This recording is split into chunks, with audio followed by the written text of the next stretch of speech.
Assalamualaikum warahmatullahi wabarakatuh. Perkenalkan nama saya Titan Oli Maharani dengan NIM 2363 dari kelas H1.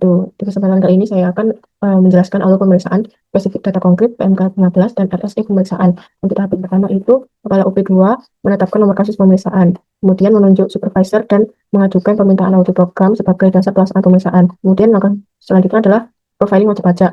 Profiling ini digunakan untuk memahami kondisi, karakter, dan tingkat kepatuhan wajib pajak, yang dimana supervisor melakukan pengumpulan data internal dan eksternal, kemudian mengkoordinasi dengan akun representatif atau AR, serta melakukan bedah profil wajib pajak untuk memahami latar belakang dan potensi risiko wajib pajak. Kemudian penyusunan audit program. Nah, penyusunan audit program ini didasari pada metode, teknik, dan prosedur. Nah, untuk permintaan tenaga ahli ini tidak dilakukan, sehingga tidak usah melampirkan 3A atau grup dan MD persetujuan Kepala UP2. Kemudian penunjukan tim pemeriksaan. Nah, setelah penyusunan audit program ini disetujui, penunjukan tim pemeriksaan ini dilakukan berdasarkan kebutuhan, kompetensi, dan pengalaman sesuai dengan ruang lingkup yang telah direncanakan dalam audit plan. Kemudian, Kepala UP2 ini membuat surat penugasan resmi kepada tim pemeriksaan yang berbentuk SP2 ini. Kemudian, SPV menginput audit program ke sistem DJP Vortex. Kemudian, Kepala UP2 membuat SKOM atau surat pemberitahuan pemeriksaan. Nah, pada pemeriksaan ini TOR tidak dilakukan atau tidak digunakan karena TOR umumnya hanya untuk pemeriksaan terfokus, sehingga tidak diperlukan untuk pemeriksaan jenis ini karena untuk mempercepat proses persiapan. Kemudian setelah Kepala UP2 ini membuat surat pemberitahuan, tim pemeriksaan akan menyampaikan surat SKOM ini kepada wajib pajak. Yang dimana surat SKOM ini disampaikan saat mulainya pemeriksaan secara langsung atau melalui pos atau melalui ekspedisi atau melalui elektronik TPA. Kemudian angka selanjutnya adalah permintaan dokumen dan data elektronik. Pemeriksaan ini berbasis data konkret yang sudah tersedia lengkap dan valid di sistem internal DJP dan sumber data resmi terkait lainnya. Oleh karena itu, permintaan data elektronik ini tidak diperlukan atau tidak dilakukan. Hal ini akan mengurangi beban administrasi wajib pajak dan mempercepat proses pemeriksaan karena data yang dibutuhkan sudah ada dan dapat langsung dianalisis. Kemudian pertemuan dengan WP oleh pemeriksaan. Pertemuan ini bisa dilakukan secara luring atau daring. Kemudian dalam pertemuan ini tim menjelaskan dasar hukum pemeriksaan, ruang lingkup, periode yang diperiksa, serta hak dan kewajiban. Kemudian sekaligus menyampaikan penyusunan KKP atau kertas kerja pemeriksaan dan menyampaikan SPHP. Semua hasil pembahasan dicatat dalam BAPK yang ditandatangani oleh kedua belah pihak. Kemudian langkah selanjutnya adalah permintaan ke pihak ketiga. Nah, langkah ini tidak dilakukan karena data yang dipakai sebenarnya berasal dari sumber resmi internal DJP, sehingga tidak diperlukan verifikasi atau data tambahan dari pihak ketiga yang dapat memperlama proses.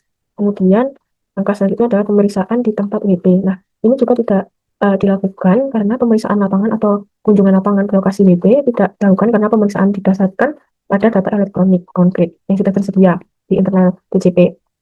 Pemeriksaan lapangan ini memakan waktu dan sumber daya yang signifikan serta dapat mengganggu operasional WP. Dalam konteks pemeriksaan ini, data yang ada sudah mencukupi tanpa perlu dilakukan kunjungan fisik. Kemudian selanjutnya adalah perubahan audit plan. Nah, langkah ini juga tidak dilakukan karena perubahan rencana audit tidak dilakukan karena audit plan yang disusun pada tahap awal sudah bahas spesifik dan terfokus sesuai dengan data konkret yang sudah dianalisis. Melakukan perubahan rencana tidak diperlukan dan justru dapat menunda proses sehingga ditetapkan agar audit plan tetap sesuai awal hingga pemeriksaan selesai. Kemudian perpanjangan jangka waktu pemeriksaan ini juga tidak dilakukan karena pemeriksaan ini memiliki batas waktu, yang dimana pengujian pemeriksaan pada pemeriksaan spesifik data konkret ini hanya 10 hari kerja, yang dimana data sudah tersedia dan fokus pemeriksaan jelas, sehingga dipastikan bisa diselesaikan dalam waktu yang ditentukan tanpa perlu memperpanjang waktu. Kemudian selanjutnya adalah KKP atau kertas kerja pemeriksaan oleh tim pemeriksaan. Setelah tahap perpanjangan jangka waktu pemeriksaan, tim pemeriksaan menyusun kertas kerja pemeriksaan atau KKP. sebagai dokumentasi resmi hasil pemeriksaan yang lengkap. KKP ini menjadi dasar sekaligus bahan untuk penyampaian SPHP atau surat pernyataan hasil pemeriksaan yang disampaikan langsung kepada wajib pajak saat pertemuan dengan wajib pajak ini. Jadi meski tidak ada tahap lain yang tidak dilakukan begini dan ini, penyusunan KKP dan penyampaian SPHP wajib pajak sebagai bukti dan sarana komunikasi hasil pemeriksaan sebelum melanjutkan ke proses pembahasan dan pelaporan berikutnya. Kemudian tahap selanjutnya adalah pembahasan temuan sementara. Nah, pada tahap ini juga tidak dilakukan karena hasil temuan langsung disampaikan dalam bentuk SPHP, sehingga pembahasan terpisah seperti ini tidak diperlukan untuk mempercepat penyampaian hasil pemeriksaan. Kemudian KKP atau kertas kerja pemeriksaan, karena pembahasan temuan sementara ini tidak dilakukan, maka KKP lanjutan yang biasanya terkait pembahasan lain juga tidak dibuat atau diperbarui. Kemudian CAPA tidak dilakukan karena proses quality assurance sudah terintegrasi dalam pengawasan internal seperti tim pemeriksa dan supervisor, sehingga tidak diperlukan CAPA formal dalam tahap pemeriksaan atau dalam tahap terpisah.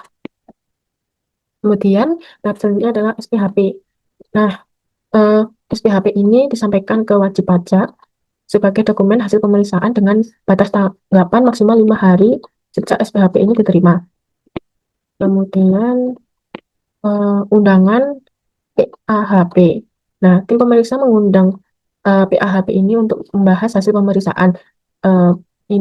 Undangan ini dibatasi dalam 3 hari kerja sejak SPHP atau batas waktu tanggapan berakhir. Kemudian hasilnya akan dituangkan dalam PAPHP yang ditandatangani oleh kedua belah pihak. Kemudian pemohonan QA atau quality assurance tidak dilakukan karena quality assurance ini sudah terintegrasi secara internal oleh tim pemeriksa tanpa perlu permohonan formal yang dapat menunda proses pelaporan. Kemudian tim QA juga tidak dilakukan. Walaupun pada pemeriksaan PMK 15 dan SEI ini tidak dilakukan tahap QA atau quality assurance formal oleh tim QA eksternal, pengendalian mutu tetap dilakukan secara internal oleh tim pemeriksaan dan supervisor.